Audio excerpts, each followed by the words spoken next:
10वी नंतर मुलांना सायन्सला टाकावं, कॉमर्सला की आर्ट्सला? आम्ही बहुतेक वेळा मुलांना सांगतो की एक ट्रायंगल आहे, आवड, क्षमता आणि संधी. मला आर्ट्सला जायचंय, मला सायन्सला जायचंय, कॉमर्स जायचं. का जायचंय?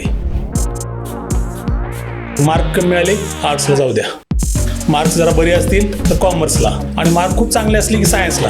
NEPने काय सांगितलेलं आहे की 6वी ते 8वी मध्ये मुलांना करिअर निवडू द्या. या शाखा निवडताना त्याच्या मागे असलेल्या संधी कशा बघायच्या? तर ज्यांची मुलांचं काय होतं की त्या मुलांमध्ये पेशन्स कमी आहेत आणि ते निवडतात, त्यांना उतावळीपण असल्यामुळे ते लगेच त्यांना रिझल्ट हवे. मुलं खूप लवकर जॉब चेंज करतात, कुठेही ते सेटल होत नाहीत. त्यामुळे त्यांच्यावरती आज मोठ्या मोठ्या जबाबदाऱ्या आज देताना बरेच कंपन्या काय करतात, तयार होत नाहीत. पालकांना वाटतं म्हणून मग ते मुलांवरती आपल्या इच्छा थोपतात की बाई आमचा स्टेटस सिम्बल आहे, आमचा प्रश्न आहे, लोकांना काय सांगणार आम्ही.